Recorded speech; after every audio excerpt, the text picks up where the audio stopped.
سورہ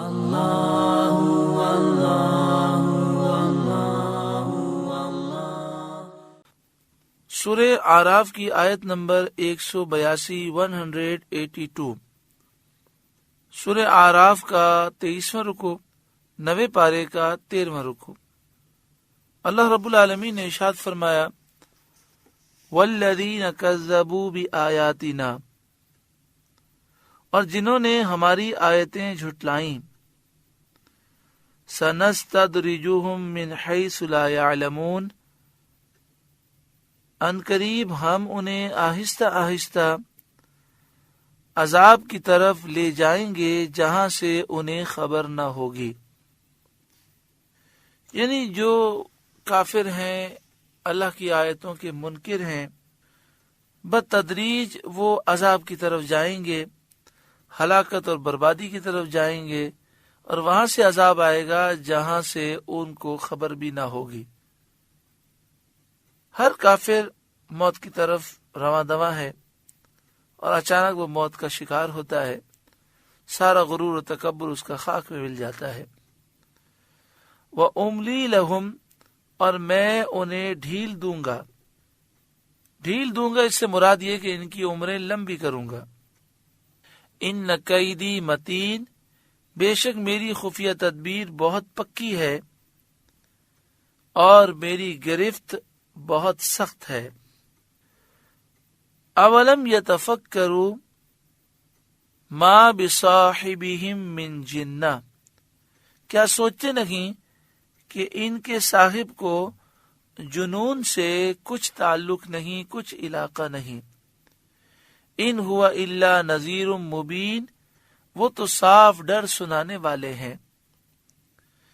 اس کا شان نزول یہ ہے کہ جب نبی کریم صلی اللہ علیہ وآلہ وسلم نے کوہ صفا پر چڑھ کر رات کے وقت قبیلے کو پکارا اور فرمایا کہ میں تمہیں اللہ کے عذاب سے ڈرانے والا ہوں، اور آپ صلی اللہ علیہ وآلہ وسلم نے انہیں اللہ کا خوف دلایا اور پیش آنے والے حوادث کا ذکر فرمایا، تو ان میں سے کسی نے آپ کی طرف جنون کی نسبت کی۔ اس پر یہ آیت کریمہ نازل ہوئی اور فرمایا گیا کیا انہوں نے تفکر اور تأمل سے کام نہ لیا اور عاقبت اندیشی اور دور بینی بالکل بالائے طاق رکھ دی،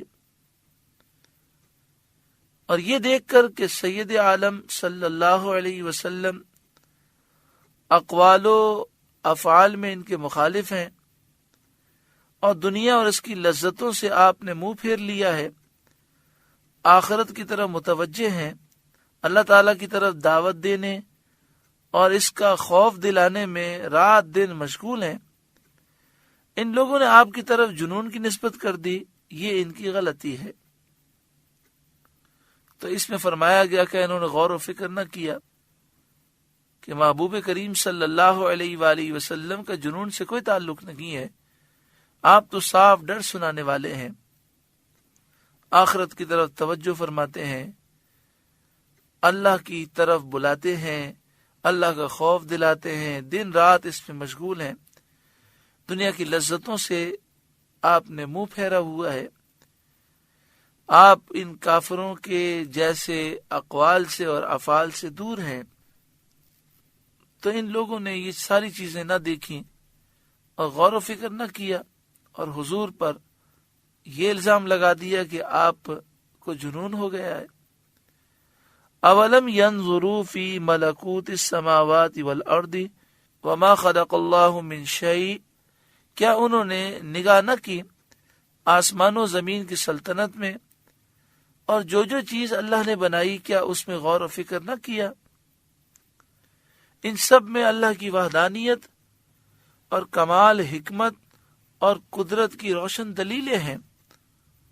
وَأَنْ عَسَىٰ أَنْ يَكُونَ قَدِ اقْتَرَبَ أَجَلُهُمْ، اور یہ کہ شاید ان کا وعدہ نزدیک آ گیا ہو اور وہ کفر پر مر جائیں اور ہمیشہ کے لیے جہنمی ہو جائیں۔ ایسے حال میں عقل مند پر ضروری ہے کہ وہ سوچے سمجھے دلائل پر نظر کرے۔ فَبِأَيِّ حَدِيثٍ بَعْدَهُ يُؤْمِنُونَ، تو اس کے بعد اور کون سی بات پر یقین لائیں گے؟ یعنی قرآن پاک کے بعد اور کوئی کتاب آنے والی نہیں، اور سید عالم صلی اللہ علیہ وآلہ وسلم کے بعد اور کوئی نیا رسول آنے والا نہیں جس کا انتظار ہو، کیونکہ آپ خاتم الانبیاء ہیں، آخری نبی اور رسول ہیں۔ تو اب اس کے بعد یہ کس کا انتظار کر رکھے ہیں؟ کون سی بات پر یقین لائیں گے؟ مَن يُضْلِلِ اللَّهُ فَلَا هَادِيَ لَهُ، جسے اللہ گمراہ کرے اسے کوئی راہ دکھانے والا نہیں۔ اللہ ہمیں گمراہی سے محفوظ فرمائے۔ وَيَذَرُهُمْ فِي طُغْيَانِهِمْ يَعْمَهُونَ، اور انہیں چھوڑتا ہے کہ اپنی سرکشی میں بھٹکا کریں۔ يَسْأَلُونَكَ عَنِ السَّاعَةِ، آپ سے قیامت کے بارے میں سوال کرتے ہیں۔ ایان مرساہا، کہ وہ کب کو ٹھہری ہے، قیامت کب آئے گی۔ شان نزول حضرت عبداللہ بن عباس رضی اللہ تعالی عنہما سے مروی ہے، یہودیوں نے نبی کریم صلی اللہ علیہ وآلہ وسلم سے کہا تھا کہ اگر آپ نبی ہیں تو ہمیں بتائیے کہ قیامت کب قائم ہوگی، کیونکہ ہمیں اس کا وقت معلوم ہے۔ اس پر یہ آیت کریمہ نازل ہوئی، قل انما علمها عند ربی، آپ فرمائیے اس کا علم تو میرے رب کے پاس ہے۔ لا یجلیھا لوقتھا الا ہو، اسے وہی اس کے وقت پر ظاہر کرے گا۔ قیامت کے وقت کا بتانا رسالت کے لوازم سے نہیں ہے، یعنی رسول کے لیے ضروری نہیں کہ وہ قیامت کے وقت کو بیان کرے۔ اے یہودیوں، جیسا کہ تم کہتے ہو کہ رسول کے لیے قیامت کا وقت بتانا ضروری ہے، ایسی بات نہیں ہے۔ اور اے یہودیوں، تم نے جو اس کا وقت جاننے کا دعویٰ کیا یہ بھی غلط ہے۔ اللہ تعالیٰ نے اس کو مخفی کیا ہے اور اس میں اس کی حکمت ہے۔ ثقلت فی السماوات والارض، بھاری پڑ رہی ہے آسمانوں اور زمین میں، یعنی قیامت قریب ہے۔ لا تأتیکم الا بغتہ، تم پر نہ آئے گی مگر اچانک۔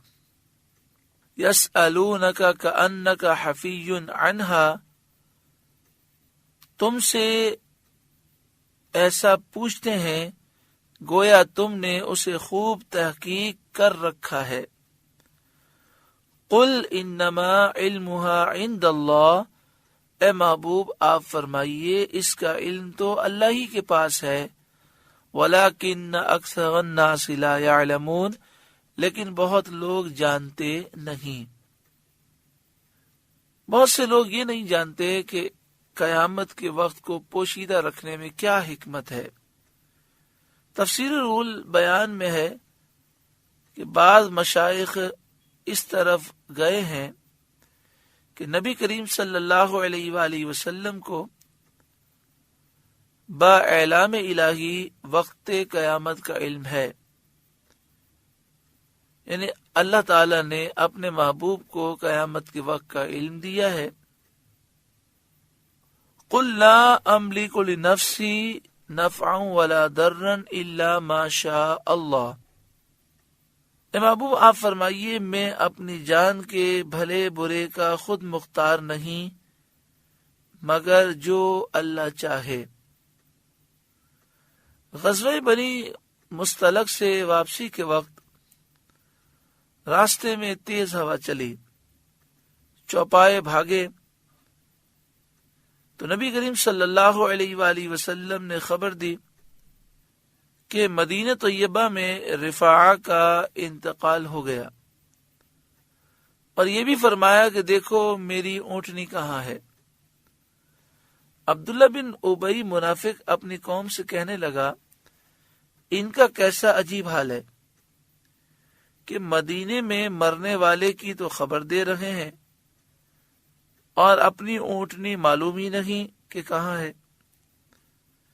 سید عالم صلی اللہ علیہ وآلہ وسلم پر اس کا یہ قول بھی مخفی نہ رہا۔ حضور صلی اللہ علیہ وآلہ وسلم نے فرمایا، منافق لوگ ایسا ایسا کہتے ہیں، میری اونٹنی اس گھاٹی میں ہے، اس کی نکیل ایک درخت میں الجھ گئی ہے، چنانچہ جیسا فرمایا تھا اسی شان سے وہ اونٹنی پائی گئی۔ اس پر آیت کریمہ نازل ہوئی۔ تفسیر خزائن العرفان میں یہ بات تفسیر کبیر کے حوالے سے درج ہے۔ قل اے محبوب آپ فرمائیے، لا املک لنفسی نفعا ولا ضرا، میں اپنی جان کے بھلے برے کا خود مختار نہیں، الا ما شاء اللہ، مگر جو اللہ چاہے، وہ مالک حقیقی ہے، جو کچھ ہے اس کی عطا سے ہے۔ اس آیت کریمہ میں اس بات کا ذکر نہیں ہے کہ اللہ تعالیٰ نے اپنے محبوب کو کچھ بھی نہیں دیا، بلکہ اس بات کا ذکر ہے کہ محبوب فرما رہے ہیں کہ میرے پاس جو کچھ بھی ہے اللہ کی عطا سے ہے، میرا ذاتی کچھ نہیں، الا ما شاء اللہ، جو اللہ نے چاہا وہ عطا کیا، اور اللہ نے اولین اور آخرین کے علوم عطا کیے، سارے خزانے عطا کیے، اور ساری کائنات کا آپ کو مالک بنایا اپنے اذن سے۔ بلکہ بخاری شریف میں حدیث ہے، اللہ دیتا ہے اور میں تقسیم کرتا ہوں۔